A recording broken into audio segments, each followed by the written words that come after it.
Third Degree Net Podcast. Third Degree, the Third Degree Net Podcast. Third Degree. Yeah, this season is shaping up to be dog shit, dude. The Third Degree Net Podcast. Third Degree the Podcast is brought to you by Soccer90.com. They've got everything you can want in the soccer game. Premier League, Serie A, MLS, all the FC Dallas goodies. Shop Soccer90.com for all your jerseys, tees, scarves, and more. As Third Degree listeners, you receive 20% off extra on top of your order when you use the code Third Degree at checkout. 3RDDEGREE, just like the website. Third Degree is the code, 20% off. Soccer90.com, some exclusions do apply. Well, hello there and Happy New Year to you, the FC Dallas Curious fan. Welcome to another episode of Third Degree, the podcast. Hi, it is me, Peter. Yes, all of us are here today, and official. There's a round of applause for the good Buzz Carrick for doing this solo last week. Yes.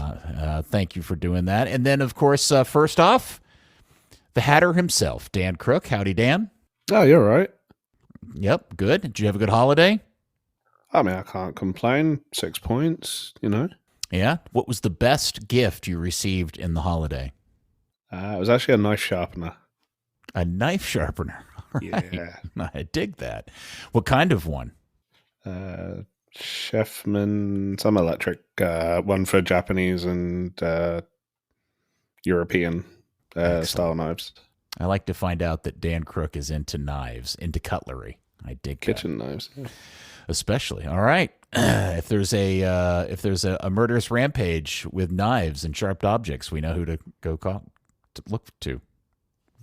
Well, blame my cover now. Sorry.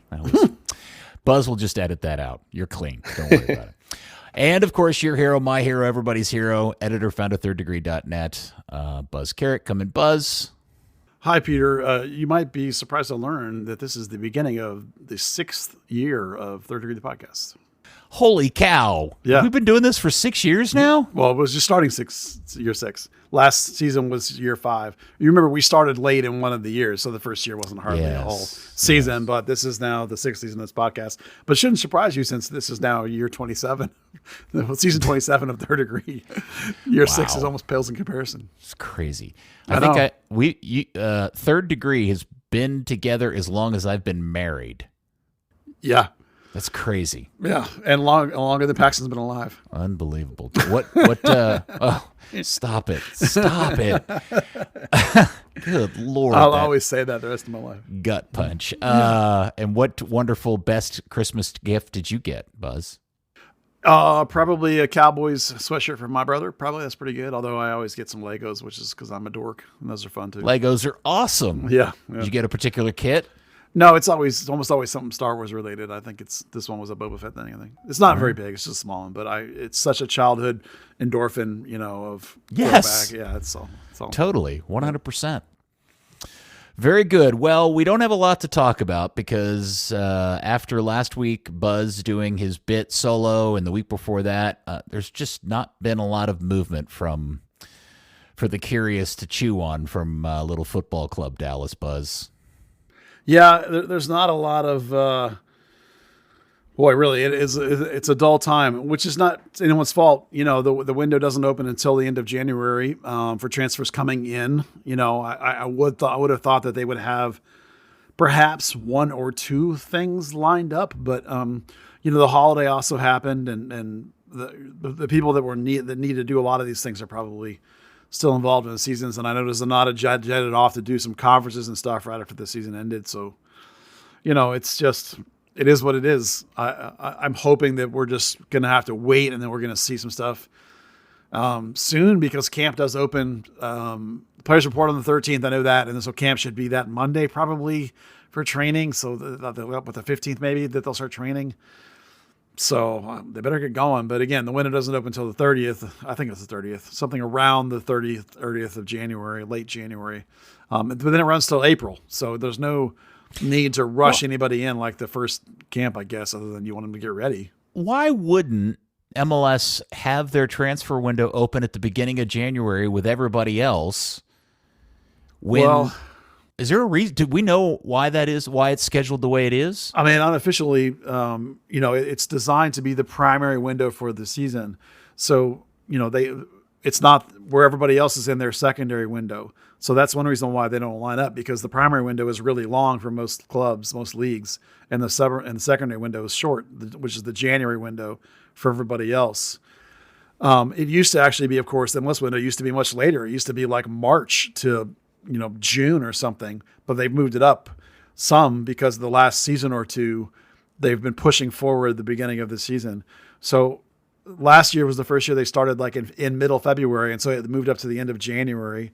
And so this year, with it season moving up like another week or two, I think it was, maybe that'll move up another week or two, but it's designed to open right like a month before your season and then run for the first 3 or 4 months. It should be earlier, but you're right. Dan, am I missing something, or wouldn't it make? I mean, I don't see the harm, and I only see value in starting this window. If you're going to expand it, why not expand it to the beginning of January when everybody else is doing business too? It's too sensible. Yeah, I'm sure FIFA has a reason why it's. Well, it's probably MLS's decision. It's not FIFA's decision. I don't know. It's a FIFA window. I think that defines these things. I don't know. Oh, I thought the leagues defined when their trading windows open and closed. It's the leagues or the associations, one or the other.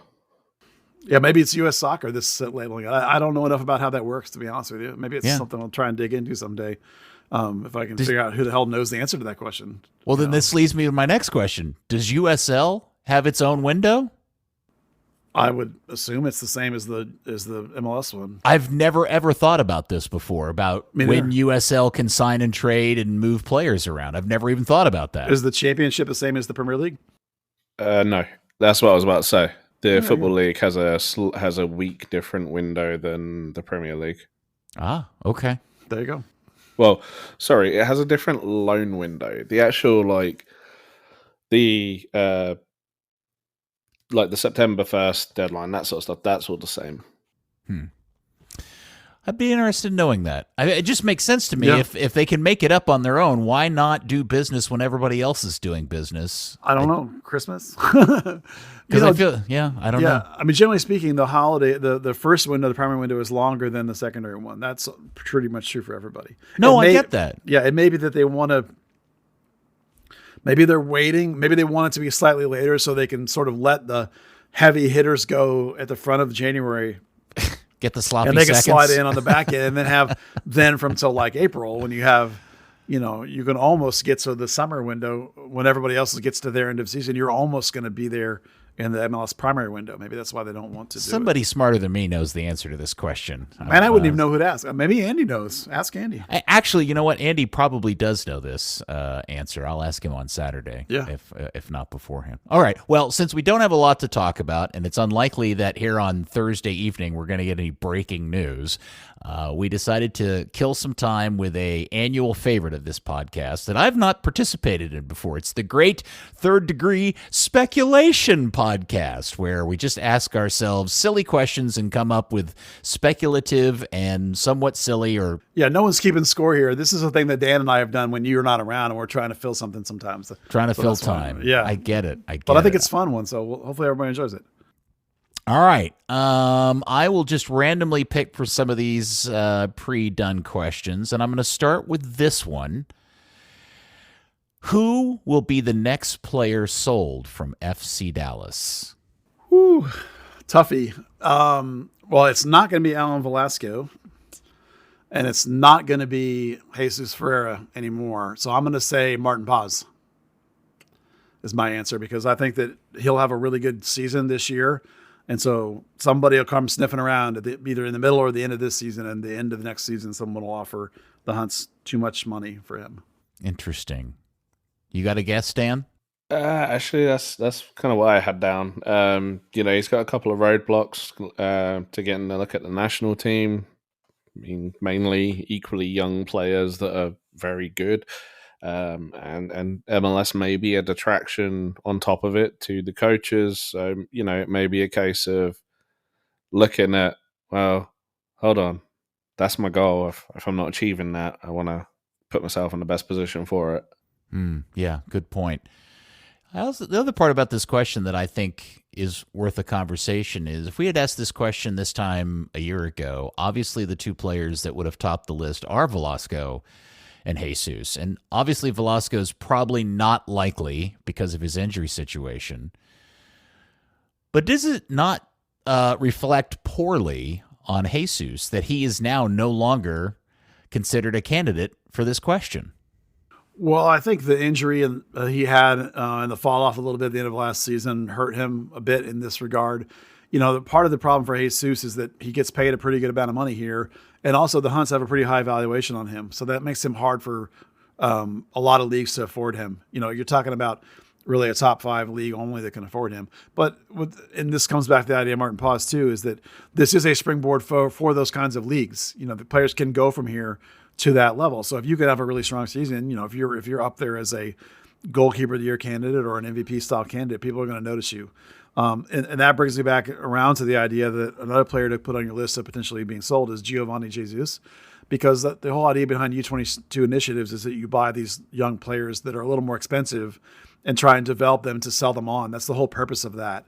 Mm-hmm. So, the new kid, Ennis Sally, will be like that down the line a couple of seasons, but not. So, if Giovanni Jesus comes out and has a banger of a season or something, then he also would be, in that list of potentials, because that's the whole idea. The South American guys look at this as a stepping stone a lot of times. They're not looking to build a career here necessarily. Yeah, you drove this in a completely different direction than I was wanting it to go in. I wanted it to become a conversation about the performance of Jesus last season and how much his situation has changed. We've always known that he's a high salary guy and was going to come at a great cost. But now with his, I think we can all agree, not great 2023, it's really changed the dynamic. He could at this point become essentially an MLS lifer. Not that that's a bad thing. It's just not what I think we all had in mind for him. Yeah, if he would have reproduced 2022, he probably would be gone. But he didn't, he fell off. So 100%, he didn't, and not just with the FC Dallas, his national team wasn't quite as good as I think he or his people thought it would be, and some of that I'm going to put down to the injury struggles. He didn't have a brutal injury, but he had a nagging injury that probably hurt him, and I definitely think that the fall off in terms of chance creation from FC Dallas, as they had so many major injuries in midfield, really hurt Jesus too, but I'm pretty confident he's the kind of player that could bounce right back and have an absolutely phenomenal season. And this time next year, we could talk about, is it 12, is it 15 million? If he has another, MVP caliber season at the age of 23, people are going to be still looking at him. Yeah.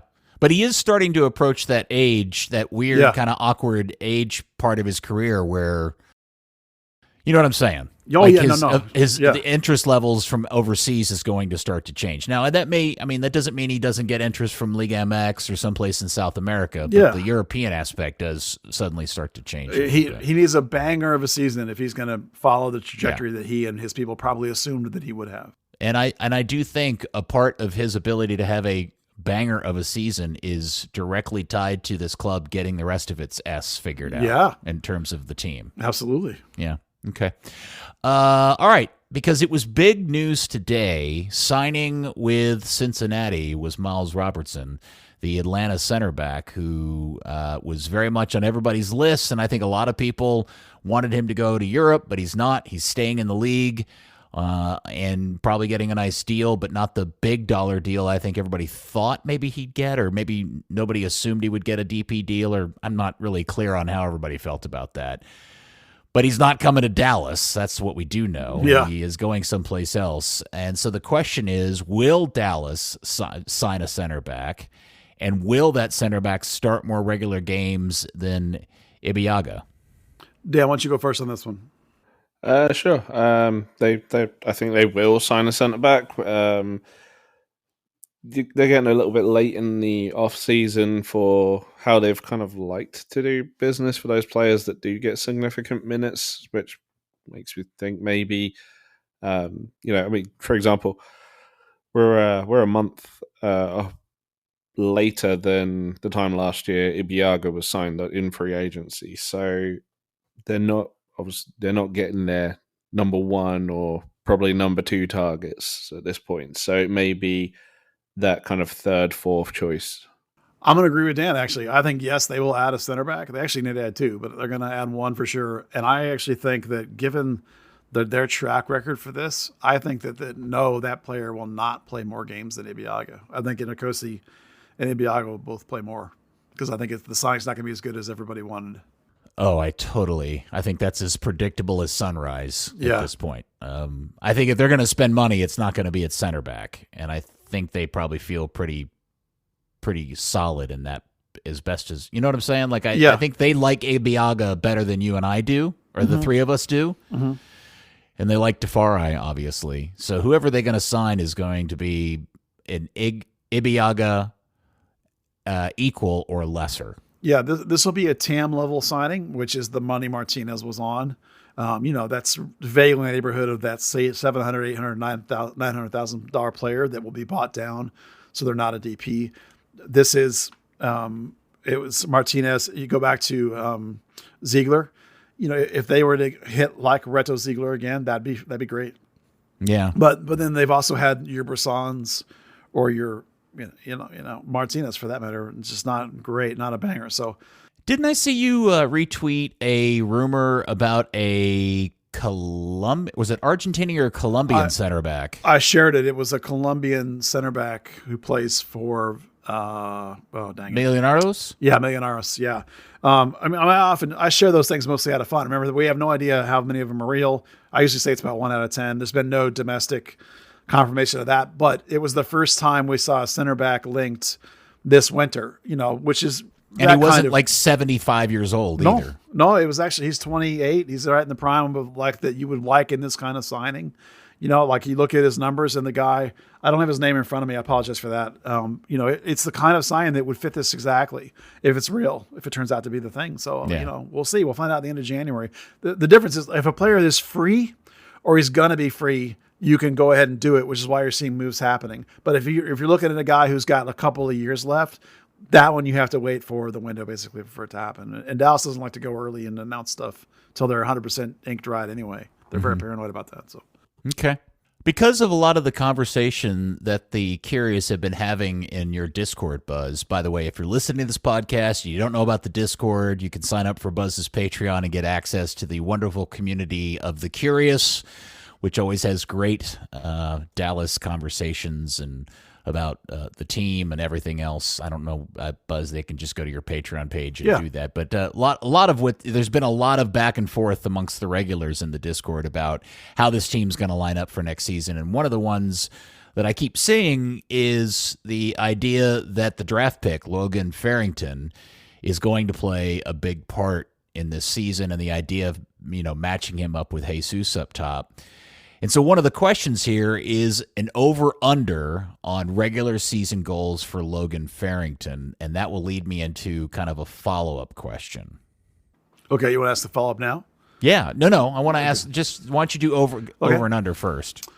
I'm going to say over-under is like 5 or 4.5. 5 would be over. I think that while I think this player is interesting, I don't think what I've seen on tape, and I will reserve the idea to change my mind if I want to see him in person. What I've seen on tape, I don't see a walk in and score 20 player.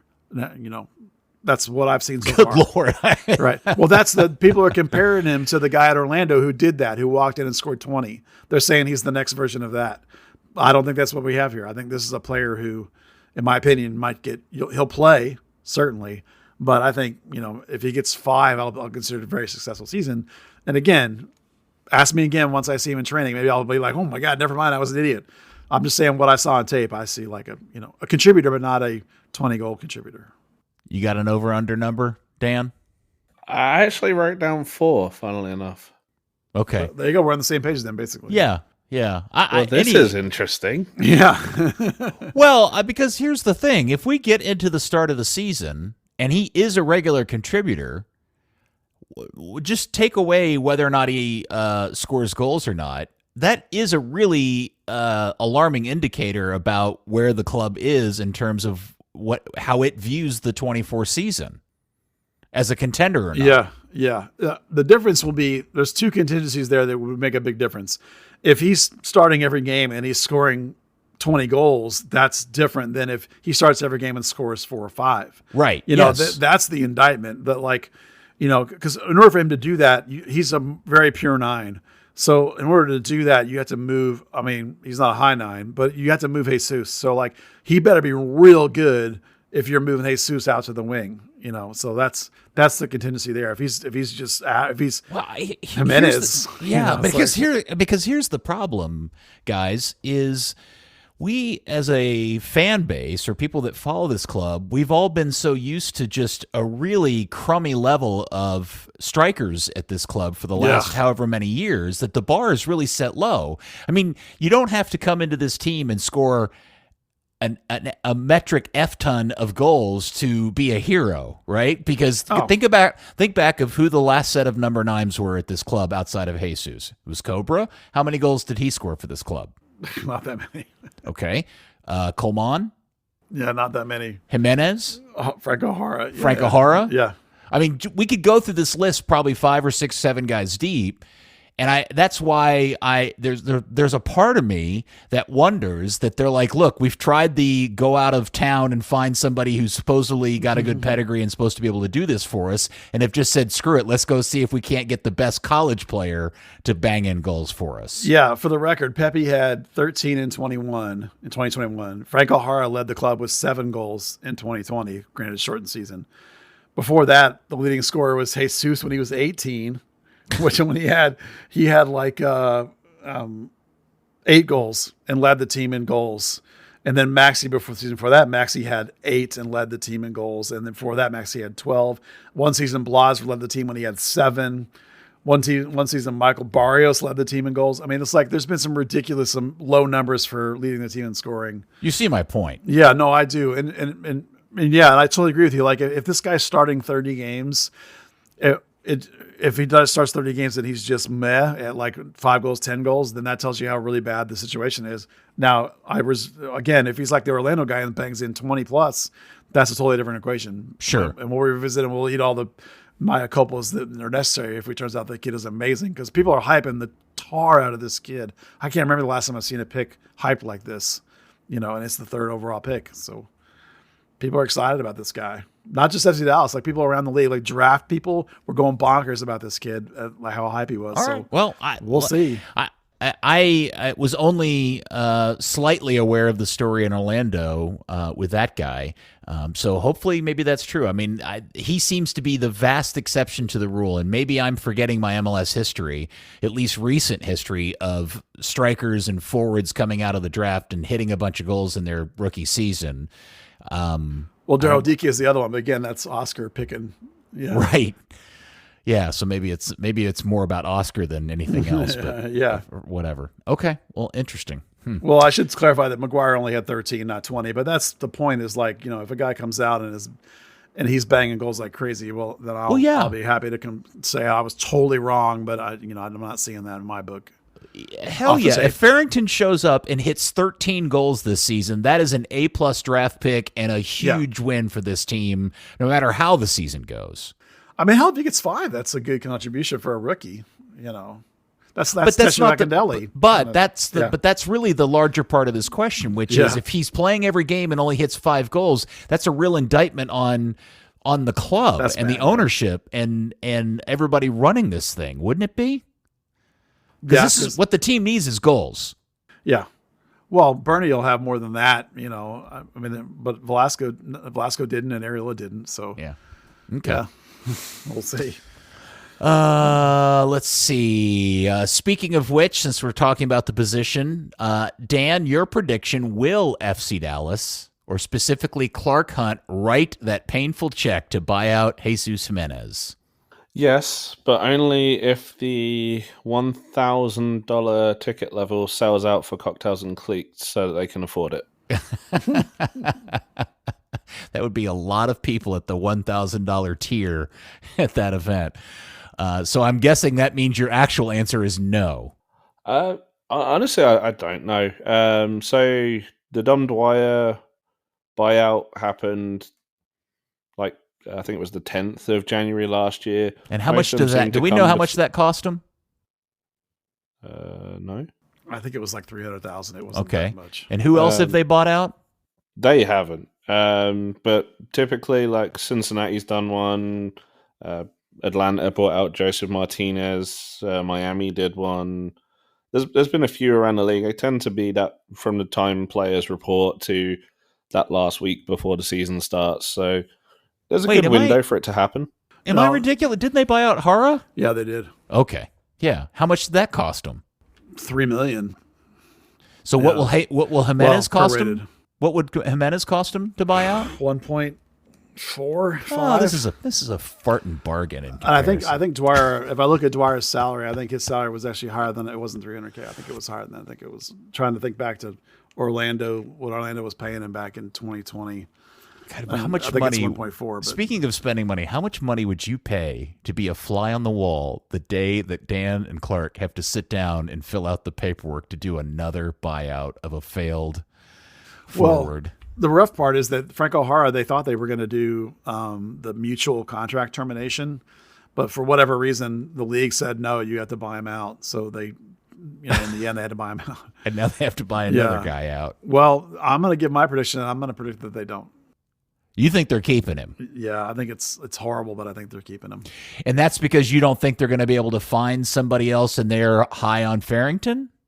I think they're high on Farrington, and I think that other than that, they have a couple of homegrowns who haven't proven themselves yet, and they have Mulatto, who, while he scores a lot of goals at North Texas, has not necessarily done that at FC Dallas.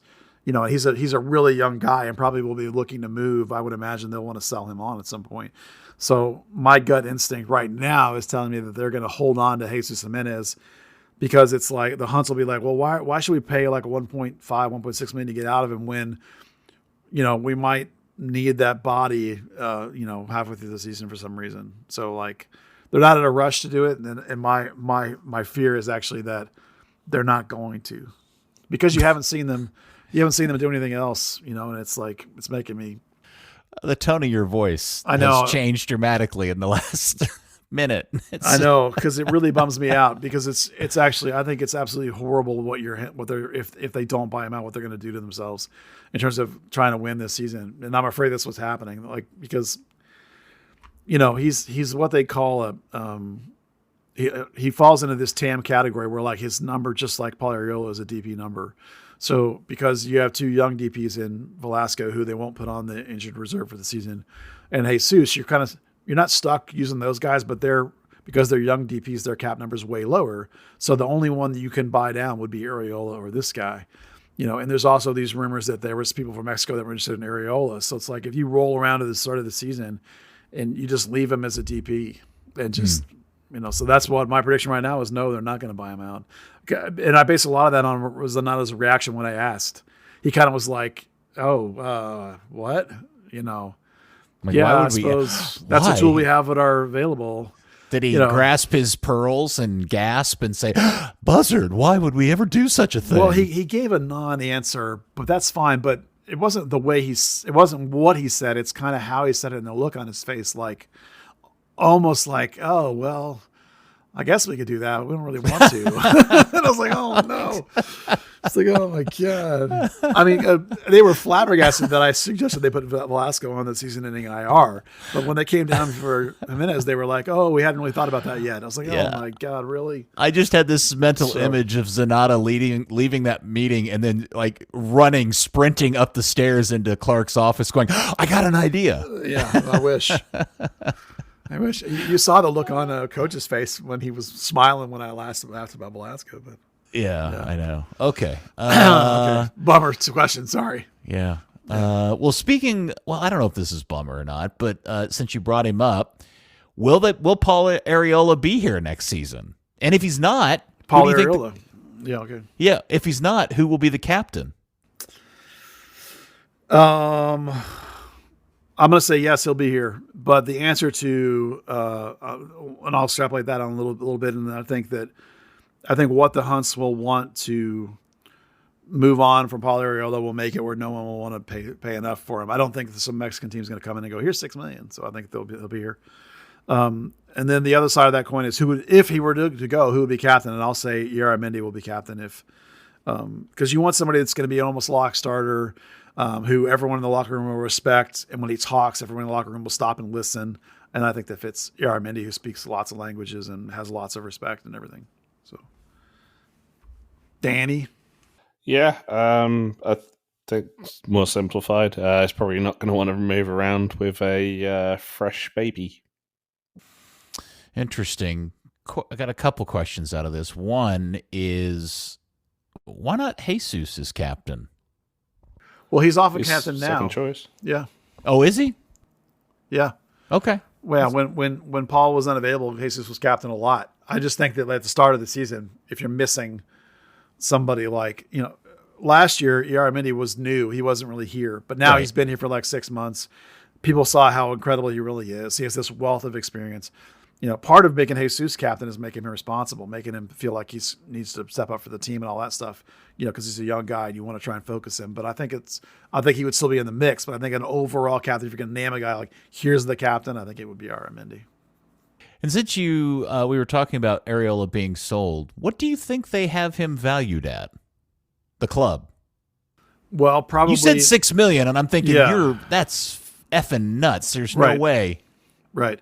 Well, they paid $2 million in funny money to get him, so it's got to be above that. You are talking about a guy who was or maybe still is in the fringe of the national team. I think he's depreciated quite a bit since then, hasn't he? Well, he had a bad season, but the season before he was great. So it just depends. If teams are calling about him, they would know he's under contract. They're not calling to make him because he's going to be free. So it's.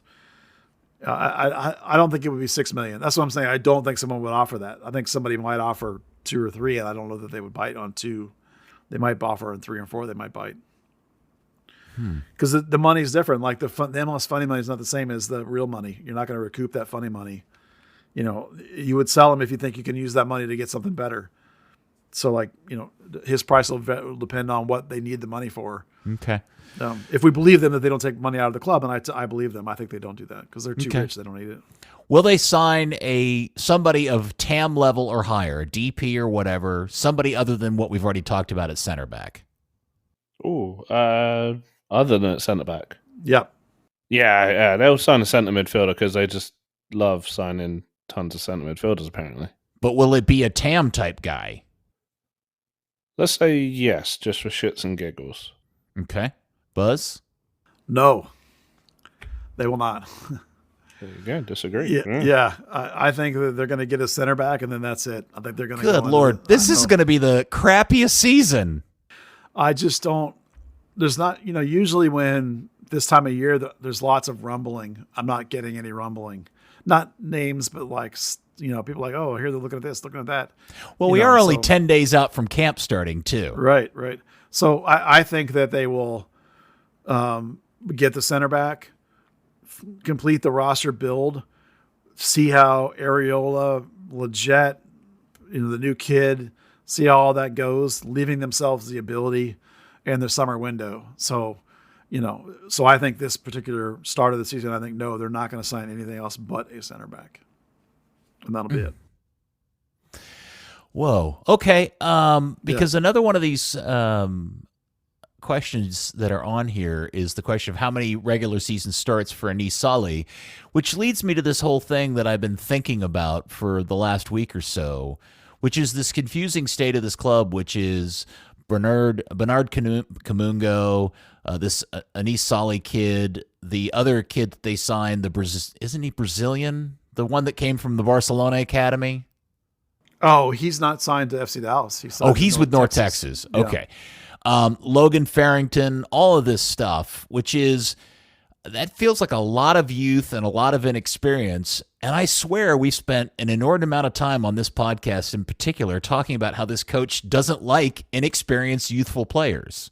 Yeah, he doesn't like teenagers. But, like Kamungo's 22, the Farrington's 22. The kid from Barcelona who signed with North Texas again is 15. That's what you're not getting. How old is Saleh? Saleh is 17, which is unusual. That's that's why my answer to this question, how many regular season starts for Saleh, my answer is going to be less than 5, because you have to think of him as a high school homegrown, not a mid-career 22, 23-year-old guy, even the guy that was jumping from North Texas like Kamungo did. And Coach, even in the press conference when they signed him, tapped the brakes. He's like, this is this is not going to be an instant impact player. This is a player to develop him for the future. So, I know he has caps already, but they only had 1 or 2. Most of his stuff is youth stuff. So it's an exciting young player, but I imagine you won't see him very much this year. I don't think. So less than 5 for me. So, Dan, do you have an answer to that question, Dan, I guess? Yeah, I'm about to say I actually misread the question. So when I was writing notes, I said about a dozen, thinking including sub appearances. But yeah, that's about right. It's exactly that. It's one for the future. International appearances are great. It's Romania. It's not really tier 1 nation. Yeah. Yep. So, because I think this is kind of the last of the what are they going to do about the roster kind of question that we'll get to. Yep. But based on your answers to these questions, Buzz, this sounds almost exactly like the 2023 roster, with the exception of a new center back, a draft pick striker, and this kid Anis Sali. That's it. Yep. Yeah, they drafted a striker. They're replacing Martinez, we believe, with a center back. We haven't seen it yet. They replaced Facundo with Yaramendi. They replaced Hadir Obrian with Eugene Ansa. And that's it. Oh, they added Liam Frazier basically to replace Edwin Cerrillo. That's Happy New Year, everybody. Yeah, that's pretty much it. Well, it's a process, Peter. I'm sure you've heard us say. Yeah, no, this is pretty much let me put it this way. This feels very pre whatever year they sold Pepe. Yeah, I think this feels like a regression to the old what we expected out of the club, not kind of where we started to feel very hopeful after the all the deals that came after the sale of Pepe. Yeah, the thing to understand, I think, is that coaching cycles go like we talk, 4 or 5 years is the cycle. So this is year 3. The first couple of years are you turn the roster over from what you inherited to players that you like. Your foundation gets built. And so you get into the middle of the season 3, maybe is when you can make your big move going into the back end of season 3 or into season 4. Usually your peak is either late season 3 or season 4 when you make those big things happen. So yeah, we got a pop because of the Pepe money allowed them to do things like go get Areola and go get Leggett, but other than that, basically we're just coming out of the basically turn over the entire roster phase. There's almost hardly anybody left from before Nico got here. So this is where we are. And I think that the overall vibe I'm getting from everywhere around here is that basically they're going to go into season with this, other than adding the center back, which they must do. They can't. And that's just an assumption on our part because it's such a necessity. Well, it is an assumption, but they got rid of Facundo, but they have his replacement, and they got rid of Martinez. There's no replacement. So they need to replace that body, let alone, right? And they got rid of Corsa too. So that's actually 2 center backs you have to replace. So maybe you bring back Corsa, but I'm not even talking about being better or being talented. I'm just talking about the body. You have to replace the body, and they haven't replaced body. You haven't replaced Martinez's body or Corsa's body. So there's going to be a center back. Wait, I've got it. I know who the next TAM signing is going to be. Oh, hit us! A drone show. A drone show. A drone show. So we keep talking about a center back only because I can add 1 and 1 together. I subtracted Martinez. You've got to add somebody back. Roster structures have very specific defined roles. You cannot go into a season with 2 center backs. You got to have at least 4, and really you need 5. So something's got to give there just in terms of basic fundamental math. And then you can start to talk about questions about how they actually can try and get better. And right now, I think they're not. I think they're going to wait. All right. Next, and I think this question is very interesting when you really start to dig into it, which is who's going to get the most regular season starts as the 6, the holding mid, Larramendi or Frazier? Dan, you're first on this one. I think Iara. So it gives a little bit more flexibility to go in with 2 8s and try and get forward more. One thing the team lacks is a threat building out, and that's a way to do it. Yeah, I agree. It'll be Mindy, but I think it'll be closer than people think because there will be enough games. You don't want Mindy to play 34 games because he's 34, and you got Leagues Cup and you got Open Cup and all that crap too. But in terms of regular season games, Frazier will be closer than you think because there'll be times where you want a more physical, harder hitting presence and maybe free up Mindy to be at 8 a little bit, to spell Paxton a little bit. So I think it'll be Mindy, but it'll be like 20-10 breakdown in terms of regular season, I think. So that's probably more than some people might expect for Frazier. Oh, this is a dangerous question. Will Alan Velasco ever play for the Burn again? I'm going to say what I said that I was afraid of. I'm afraid that he does not, because he's going to spend basically 9 months living at home, and then he won't want to come back. So I have no foundation for me to say this other than other than he's a guy who got homesick and he's a young kid. And the minute he got hurt, he ran off back to Argentina, and you've said you agree. You think it's no big deal to have surgery down there. Cool. No big deal. But he immediately got out of here as fast as he could, pretty much. And I don't know that he's going to be back. So I'm very unoptimistic about that one. Dan, hopefully you're going to tell me I'm in. Yeah, I think he does. No one's buying damaged goods. It's an ACL. It's not. He twisted his ankle and he'll be fine next week. He'll be playing as he was before next week. The Hunts obviously have evaluation on him. They paid $7-8 million. They wanted to hit the heights of that. Turned down $15 million bid from Atlanta United. And he's too big a prospect to let go. I think, personally, homesickness aside, he's a guy that wants to play for Argentina. He's not going to play for Argentina by kind of crying away and being banned by FIFA for however long if he doesn't want to go back to Frisco. Yeah. I just remember what Castillo did, and this guy really wants to play for Boca or River. Well, the thing is, with Castillo, he was fit. He was in the form of his life, and someone was willing to pay the money. It's just FC Dallas wanted to hold out for more. I certainly hope I'm wrong. Yeah, I could see this ending both ways. My guess is, Buzz, is I'm leaning towards Dan that he is going to play for Dallas again. I just don't know if we're going to – I don't know enough about him as a person or have a sense as to what his level of drive or determination is to get back at the level he was at when he arrived here. Yeah. And, I can see an ending where he shows back up and plays lights out, but I could also see a guy who just struggles with coming back from an ACL injury, and we never really ever get to see the player we thought we got. Yeah, I don't know how this ends, but I don't either. Yeah. What a bummer this podcast is. I know. Sorry, bro. just do the Soccer 90 read now. Yeah. Do the what? Soccer 90 read. Yeah. Soccer 90 read now. Steve, we're about to do kit talk. Don't worry. Just go back to what you were doing. Let's see. Oh, this is a great and joyful question. This one's filled with nothing but positive answers. How many regular season starts for the good old Paxton Pomykal in 2024? 30. 30? Yeah. Whoa. Okay. Now you're cooking. He's the bionic.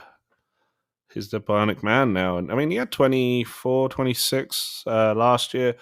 That first year, first proper year back from the surgery, absolutely cooking at times. Yeah, I think Paxton's going to be the warrior in an otherwise dog shit season. Okay. Regular season, I'm going to say 25-26 because I think they'll rotate to Yaramendi to 8 a little bit. Leggett will play in the 8 a little bit, and plus Paxton will get into some other things like League Cups and Open Cups too, so they'll rotate him out some in the regular season. So I'm going to say 25-26. Okay. With the U.S. camp call-ups for January happening probably by the time somebody listens to this podcast, right? Any Dallas players going to be on the list, Buzz? I'm going to go out on a limb, and I'm going to predict just pulling them out of nowhere, 2, and I'm going to say Bernie and Nkosi are going to get a January camp call-up. and I couldn't even tell you why, other than I think young and exciting player in Bernie and a guy in Nkosi who's steadily improved to where he's a big physical product who needs to be now right on the outskirts of the national team. So those are my two. That's the same I had. January camp is typically that time, right, where you kick the tires on some players that have kind of been on the outside looking in that have done well. With Bernie especially, kind of, more eyes on him ahead of the Olympics. Yeah, I was going to say that. I'm pretty sure I read that the Olympic coach is going to be in this camp, so that'll be part of why Bernie will be there. Okay. I think. Let's see. Any players from North Texas that will cross over to Dallas, to the senior team? If I want to say like the next one, because it won't happen right here at the beginning of the season, I think that Tyshawn Rose is interesting. He's the left back from Boston College who wasn't even drafted. I think he got hurt at the end of last year, but he was really starting to show some stuff prior to last year. I think him or Carl Sante, who's the Haitian 6. The ball's a little too loose on him, so I'm maybe not as confident about him, but I think Tyshawn Rose is pretty interesting. And then if I can give you a third name, just because I love to do this kind of thing, Jacob Garcia, who's the 17-year-old kid from El Paso Locomotive. I think he needs another year at North Texas, but I think he's just as exciting as any homegrown they have. Even though what position is he? He's a 8 or a 10, like he plays the same as Leggett, if you will, or Paxton plays that kind of role. I think he could be really good. He just got his first US U17 cap last year. So, that's camp. So he's a player of interest. I think he's not there yet, but he's one for the future. And Rose, who's going to be 23 this year, if he has a gangbuster of a year at left back, you might, if it's always of good values if you can bring a guy in who's really, really cheap and really, really valuable, as a depth piece. And you're not going to be able to keep Sam Junka on this super low contract forever. I know they got him an option for now, but at some point he's going to want a lot more money, and that may not be fitting in depending on what you're doing with Marco Farfan and whatever. So Rose is interesting still to me. Dan, next question. Do you think Sebastian Leggett has a redemption season in 2024? Oh, boy. If he's with FC Dallas, I think a lot of the off-field things that went on are behind him, and that's conducive with having a much better season. Okay. As long as he stays fit, anyway. Yeah. Buzz, do you have any sense as to whether or not he gets traded or sold or Leggett? Whatever? Yeah. I don't think so. I think they'll keep him. I don't think at him, going on 31, that there's going to be a lot of people that will want to give you, enough for him to make it worth it. Right now they need players in this particular position with Allen out. He is one that can play a more advanced, more attacking kind of role, more aggressive, get into the box kind of role. Mm-hmm. And in the end of not last season, the end of the previous season, he was doing really well. And then last season, once he kind of came through all his things, he started to show a little bit again. So I think they will just hold on him and hope that he can rally and do good things this year. Okay. Let's see. So one of the questions, this is interesting to me, is where you think the team will finish in the Open Cup. But my question is, will they actually play in the Open Cup? I'm going to say that they're going to play in the Open Cup because I don't think U.S. Soccer is going to let them get away with that shenanigans. But I think they'll play up a lot of players from as North Texas admits they're allowed to. And I don't think they'll get very far. I think that despite the fact they claim to care about the Open Cup, no one at FC Dallas cares about the Open Cup. Even though it's got their dad's name on it, I don't think they care. Because the only person that cared was Oscar, and he's gone. Now, and I'm not saying this based on what they say, because they say they care. I'm saying it based on their behavior. They don't care about it. So I think they'll fall out in the first, maybe win one game, maybe second round crap out. So, Dan, you got a prediction? Yeah, I mean, if they're in it, I think that's probably the best chance of silverware. So maybe they'll remember their dad's names on it. I don't know. Okay. My prediction is that the U.S. Open Cup drama between the Federation and the league is nowhere close to being over yet, and I think it gets messier before it gets resolved. Okay. Which will then lead us to the other thing, the far more important, wink, wink, Leagues Cup. How's the team going to do in that this year, Dan? They got Tigres in the groups, right? Yep. Out in the group. Yeah, honestly, I say the same thing because Tigres is really good. And that'll be right about the time Dallas is doing its midsummer swoon, because of the heat. That's when it happens. So, yeah, I'm with Dan. I think they'll lose out in the group and won't advance out of the group. They're the number 2 seed in the group, basically. And they'll get a third-tier team, which is, quote-unquote, the bottom sort of teams in MLS. But in MLS, the bottom sort of teams tend to get better pretty quick. I mean, look what Colorado's doing. So, I think I'm with Dan. I think they'll fall out in the group stage. Wow, this is going to be a winner of a season.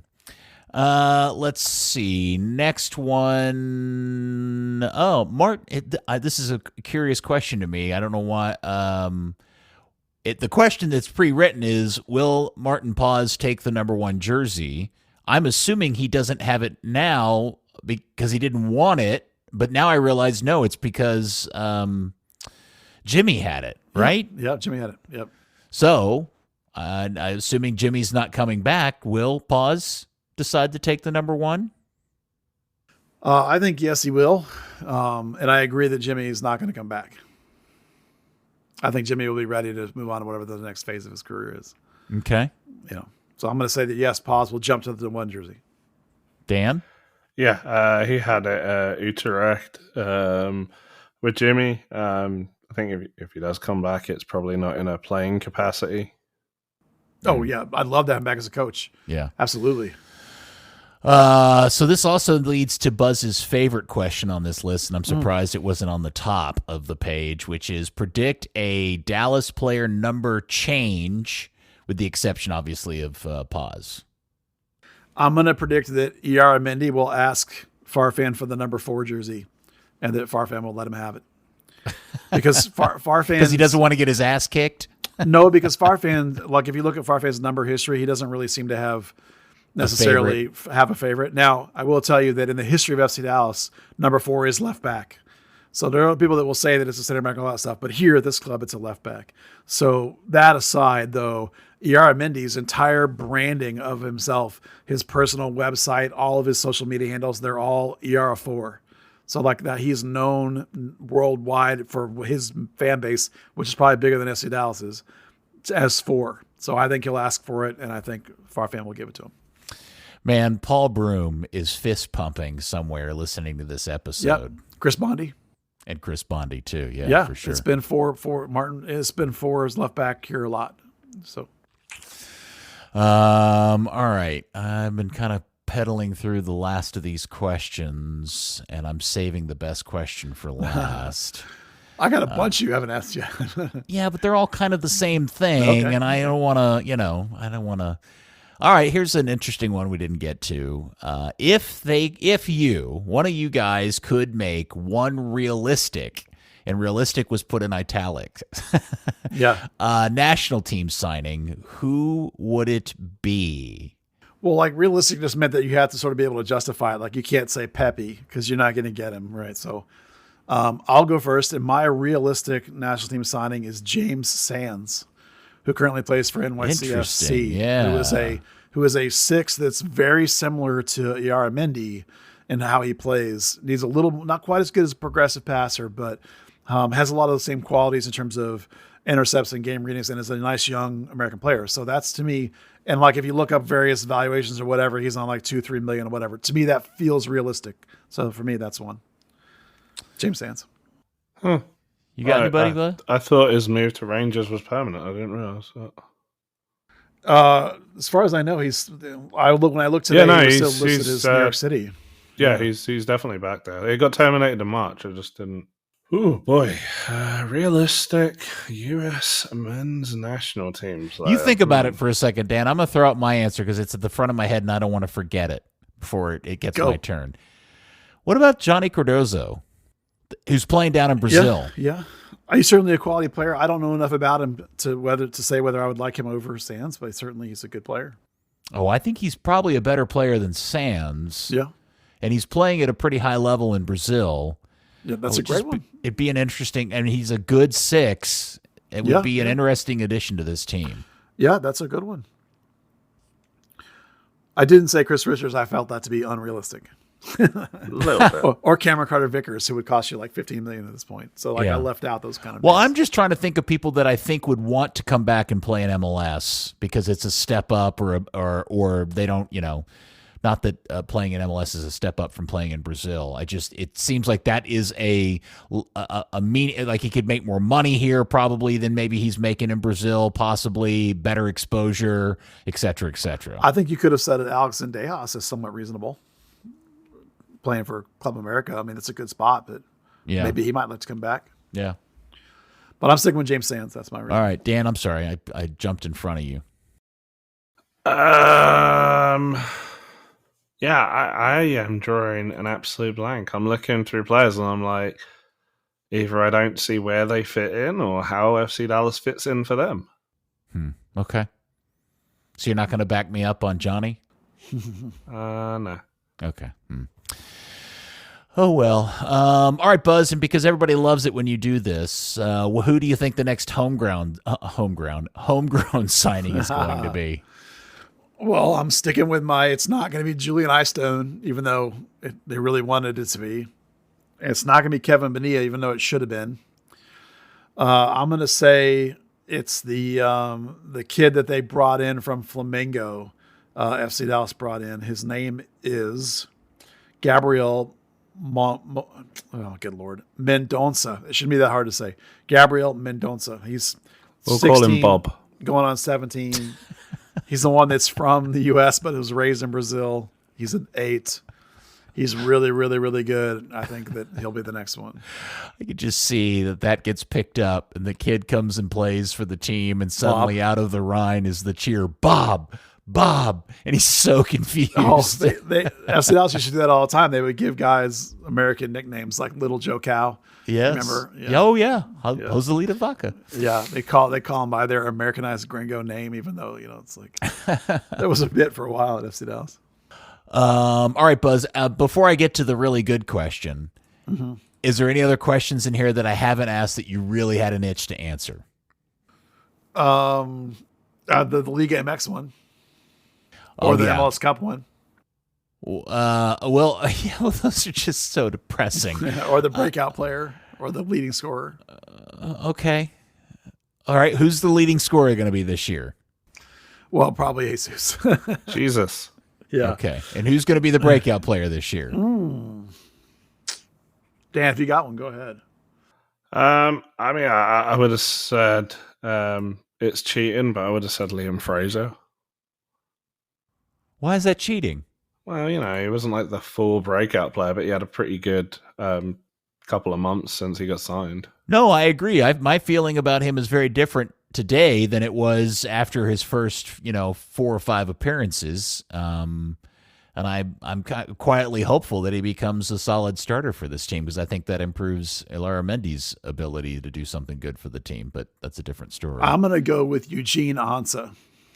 No farting way. He's going to have the 6-month bounce. He's going to be, he's going to start more than you think, and he'll score. Well, I know he's going to start more than I want him to, but his numbers will be O'Brien-like. He'll be like 5, 6, 7 goals and 5, 6 assists.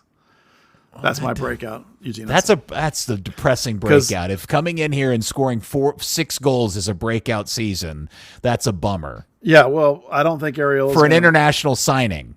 I don't think the rookie's going to do anything of that level. I don't think Ariel is going to rebound to that level. Velasco's out for the whole year. Kamungo, I'm not calling him a breakout because he already broke out. Enes Solly is too young. Dante Seeley, for me, is not doing it. Mulato's not doing it.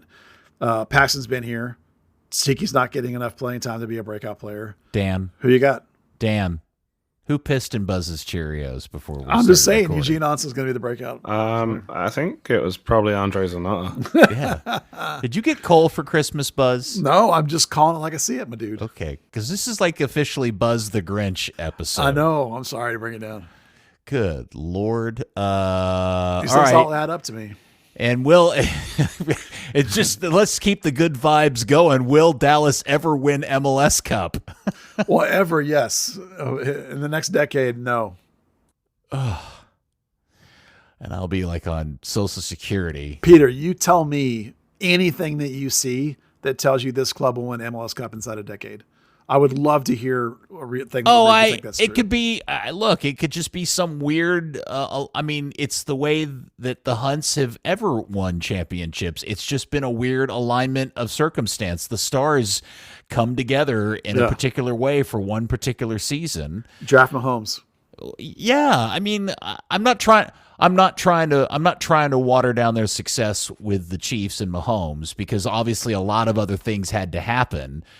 But the only reason why they've won 2 Super Bowls, and by the way, let's not forget, it took them 50 years to get there. 50 years is because they made a really good choice and got Patrick Mahomes, who, turned out to be a generational player. So maybe they get a generational player somewhere along the way, and that changes things for them. But no, I'm with you. It is what it is, man. Yeah. They're kind of like the Minnesota Vikings of the MLS. They did. His name was Pepe, and they sold him for $20 million.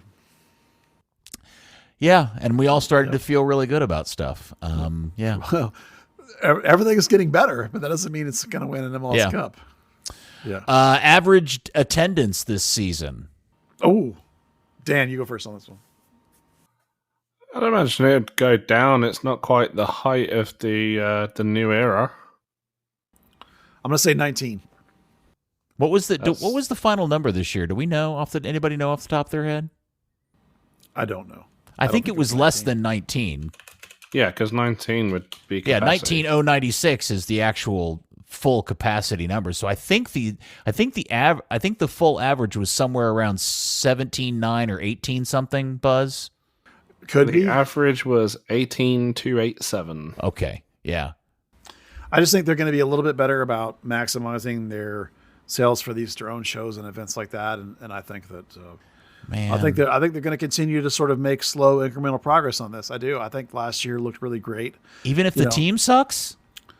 Yeah, I think that the team wasn't great last year.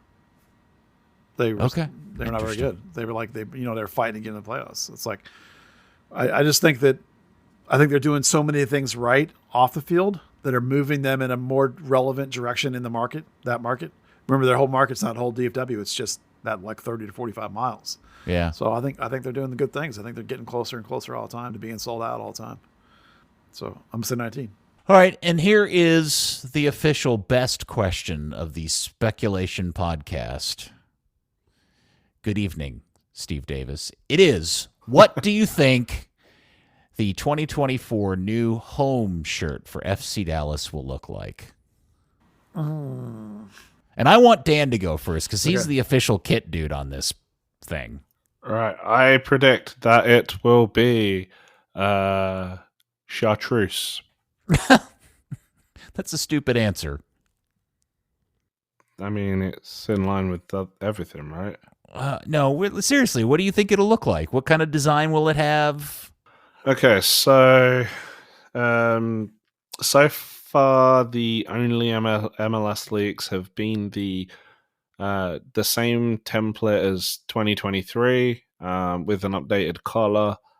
The Tiro 24 style that you can see for like the Argentina jersey, Germany, Italy. It seems like that's potentially not getting used in MLS for some odd reason.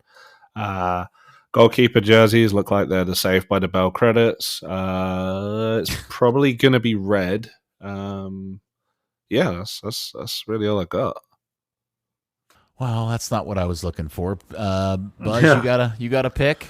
I guess. Yeah, I think that it's going to be, FC Dallas likes to use promotional materials that tease out things. So I think that, all the promotional stuff for 2024 is showing a sort of cloudy, reddish, bluish. Obviously we knew that the colors are going to be red and blue. The top has been predominantly red and the bottoms have been predominantly blue. So the sort of the cloudiness of these things make me think it's not going to be a hoop. It's going to be some kind of, I don't know, smoke-filled amoebus. Smoke-filled. Yeah, like the kit the U.S. had a couple years ago that was some sort of amorphous, liquidy looking thing. Not to You be mean the Monica Lewinsky? Yes, I wasn't going to call it that, but yeah, that one. I just feel like, look, it seems clear to me that somebody at You said FC Milky, Dallas, not me. yeah, somebody at FC Dallas really doesn't like hoops, because the best hoops are the clear, clean, awesome, red and dark blue. They would look so good, and they won't do it. So it's clear to me that they don't like it.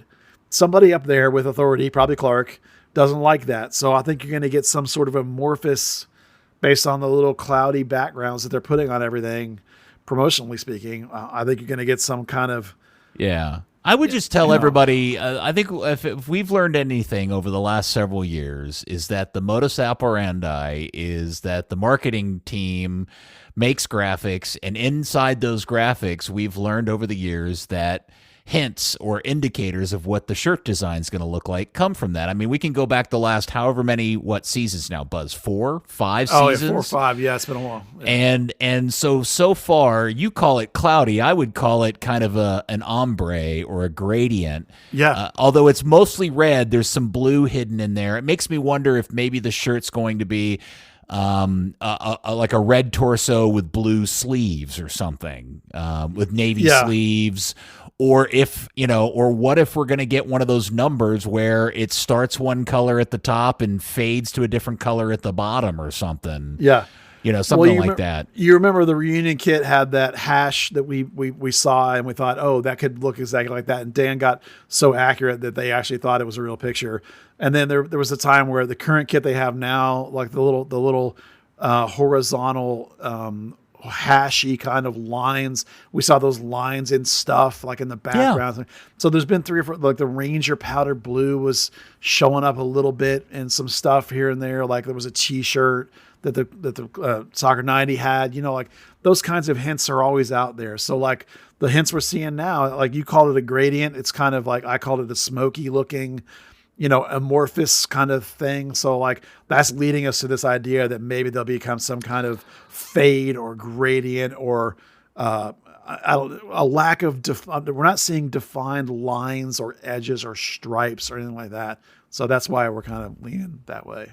So a fun thing is Adidas has a... It's okay to call it Adidas, Dan. Nobody's gonna hold it that's against just you. Wrong. Has a service called Locker Room. It used to be called My Team, or it's where you can create your own shirt thing. Yeah. Currently, it's actually down. It has a kind of patchy gradient pattern that is very much like the it's very much like the kind of gradient, blurry weirdness that the social media graphics have been using. Now, Adidas North America typically has a lot of autonomy on its designs.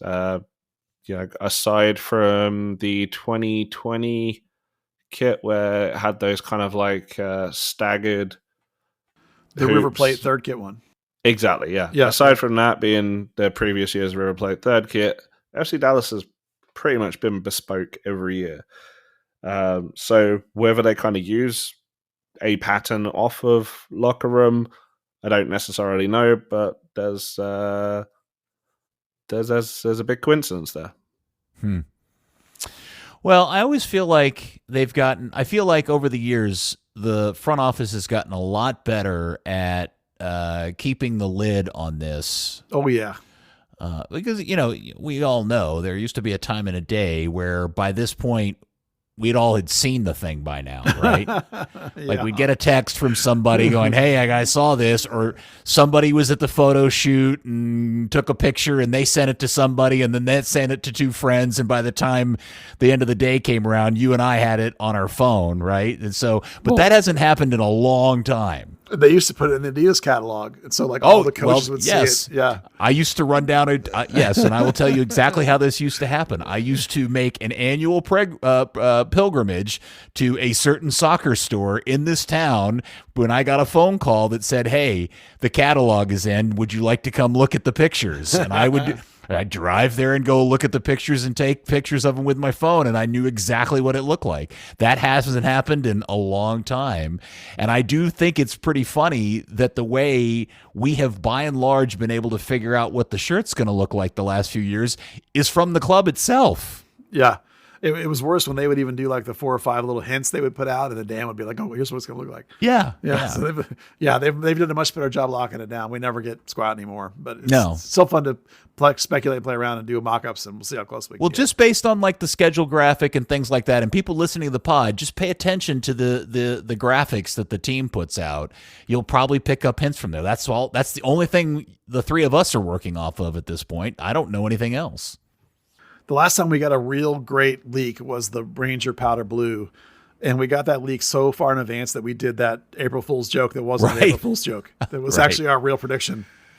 Yeah, that's right. I forgot about that. That's fun.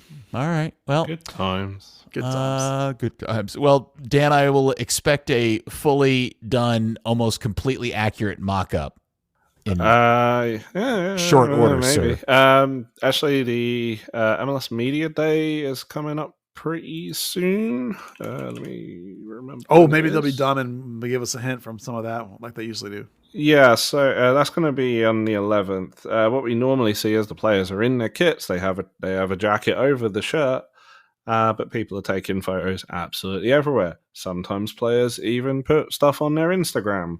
We get little clues that way. Yeah, that's very true. helpful. Yes. That's honestly how the white shorts in the 2016 season came out. That's right. They took white shorts by mistake. People liked Castillo wearing them. They stayed. That's right. That was the best story. And just to remind the FC Dallas, that was the last time you won trophies. Yeah, white shorts. White shorts. Yeah. The power of the white shorts, without a doubt. Okay, well, the one of the reasons why I get on about the white shorts so much is that some of the great kits in the world, have this pattern. And if you're not gonna have a definitive branding, this is my biggest hype in your kit. If you're just gonna have whatever red and blue year after year after year after year, use the pattern of the shorts and the socks to give yourself a branding. You can look at Chelsea's white socks that they wear with their blues, right? Or Manchester United's the most famous example, red, white with the black socks. Mexico, red, white, and green, the green, with the white in the shorts and the red socks. So like you can be iconic like that by using the white shorts. The white shorts makes the darker jersey pop off. If you're not going to have any highlights or trims or whatever, it's just going to be amorphous like that. Because when you look at FC Dallas now, you just get this splurge of dark red and black, and it's hard to really see anything definable about that makes it an iconic kit. And if you bring the white kits in full time, white shorts in full time, it would make that kit be more iconic. yeah, I don't think they're going to do it. I know, but we can keep harping on it. Okay, well, If we keep asking, maybe someday they'll wake up and do things differently. when have they ever done anything we asked them to do, Buzz? I mean, they did in hoops 27 in the first seasons. place. Huh? Hoops in the first place. Yeah, I'm not even sure that was you. No. No. No. But Pretty sure I it think a good way to ruin Buzz's mojo right now is another question. Will Liga MX and MLS ever merge? Absolutely not. FIFA will not allow it. Oh, I completely disagree with this one. Yeah, I 100% agree. Well, we already have Canadian teams in MLS, and FIFA loves money, and Liga MX and MLS together would make crazy money. That's a little bit different. FIFA has come down and said no, that teams are never going to be permitted into other teams' leagues. That's why they pulled the Canadian teams out of what was it, NASL before that went tits up. I know, but we have Canadian leagues teams now. Not since then. Sure, we have Toronto, Montreal, Vancouver. They're not new since then. Oh, okay. Well, The same way, if let's say Wrexham went tits up, they would start again in the Welsh League. Like they wouldn't be permitted to join as a new team in the English Pyramid. I understand your reasoning, Dan, Yeah. but I am 100% convinced that not only will they merge, I think the announcement will somehow coincide with the 2026 World Cup, either just prior or after. They'll either announce it just prior or after it, and it will happen. And I think that's part of what this whole Leagues Cup thing is just the testing ground for making, building that. There's just too many indicators and too many people on the inside that are all talking about all the noise that's been going on now for the better part of 3 or 4 years that it almost certainly is going to happen. Yeah, I think the money wins out. To me, that's like, La Liga wanting to play a game in the US, like the Premier League wanting to play the 39th game in Asia. Sure. They want to do it, but there's a higher authority that's going to say absolutely not. Yeah, they may. Yeah, it's possible, but I maybe you're right, and I'm part of me hopes you're right, but there's just too many signs indicating that this has been in the works for a very long time, and it's going to happen. Yeah, I agree with Peter. Again, sometimes I agree with things and I hope I'm wrong. I don't know if I want this to happen or not. I just think it's gonna. Yeah. Okay. Well, anything else? Any other questions you guys would like to answer? I think most of the rest of them are pretty small. The only one I wanted to touch on that you didn't touch on that I really wanted to talk about was the one about somebody might get loaned out or not. Mm-hmm. I'm actually really convinced that I think Antonio Carrera should be loaned out. I don't think that Antonio. I think being here and being coached every day by Drew Keyshawn is amazing. Drew Keyshawn is, for my money, one of the best MLS coaches, soccer goalkeeper coaches in the league. I think being here and training with him is great, but I also think there's something to be said for taking a player that you value highly and challenging them. Just like they sent Jesus on loan, Brandon Cervania on loan, Ima Tuamasi on loan. They love to send guys on loans that they're trying to develop. And so I think it would be good to send Antonio Carrera somewhere for not, it doesn't even have to be a whole season. You could do like a 10 or 15 game rip. If you knew he was going to be able to, if somebody needed somebody for a short term, take him out of his comfort zone. Hell, send him to a second division team in Mexico. Send him to Spain. Send him to USL Championship somewhere away from here. Take him outside of his zone. Put him in a pressure situation. This is how players get better, how they're stressed, how they improve. So I think it would be a great idea. You can find a second keeper. Call Jimmy. He can sit on the bench for half a season. Well, I think that is a good, solid episode of speculation. Yes, it was. Good times. All right. Well, hopefully by the time we do this episode next week, we will have more news or something to share. Maybe Buzz will be in a better mood and more of a ray of Depends on when sunshine. they start doing stuff.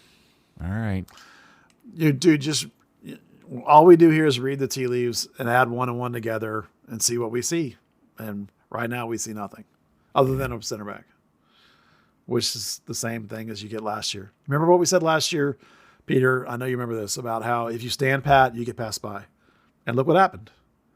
So, for sure. Yeah. So look, to me, it feels like they're standing pat again. Yes. I'm the pessimistic one on this podcast. I know exactly how this is going to play out. Yeah. I'm just kind of weirded out that you seem to be even more pessimistic than I typically am in this situation. Boy, I don't feel good. Yeah. Usually I'm hearing stuff by now and I'm not hearing anything. It's making me the dark panic. cloud. Yeah. All right. Maybe Dan will do something funny or lighthearted to end this episode. Maybe we haven't gotten an impersonation in a while. No, you're good. Okay. All right. I guess we're not getting one this time either.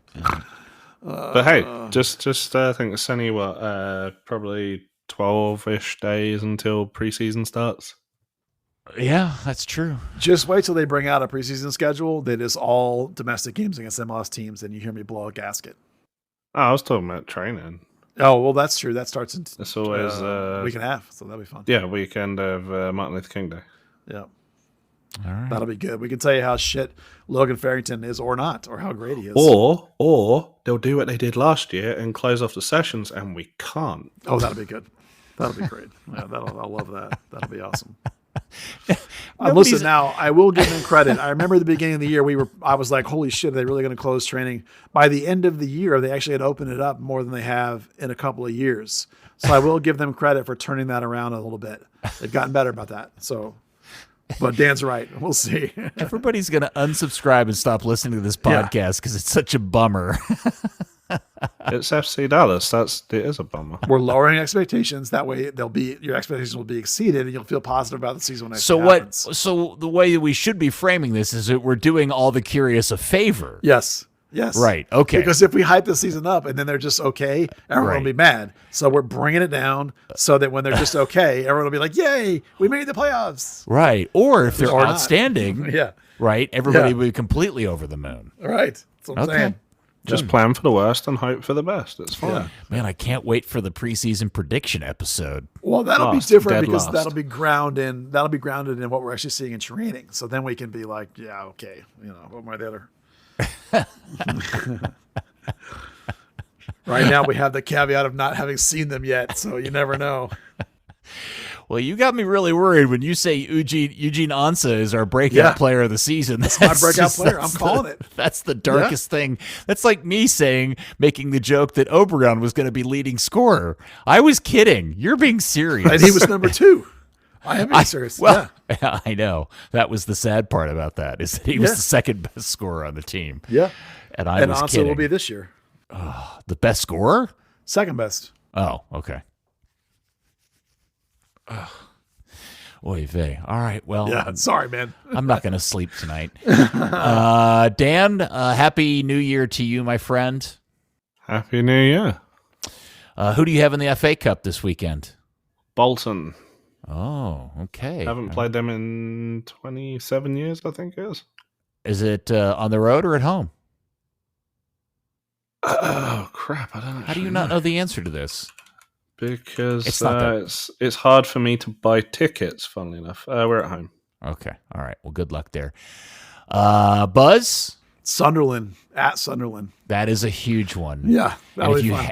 And I would encourage everybody to go watch the outstanding 5-6 minute documentary about that derby called 12th Man. Okay. It's on YouTube. Go look it up. Have you seen this? No, I never heard of it. Oh, it's this wonderful footage of the fans all marching to the game. Oh. On a back in 2014. Dan, are you familiar with it? What is it, sir? It's called 12th Man. Have you never seen this? Nah. I'll send you both the link here in just a minute. Do. You guys can watch it. It's fantastic. It's awesome. Yeah. And it'll make you never want to go because you're afraid you'll die in a riot. And where's this, sir? It's on YouTube. No, what is it? Do you about? even listen to what we're talking about while we're recording this podcast, sir? No, I had a squirrel moment and okay. we started reading Luton stuff. We were talking about the Sunderland Newcastle FA Cup tie this weekend.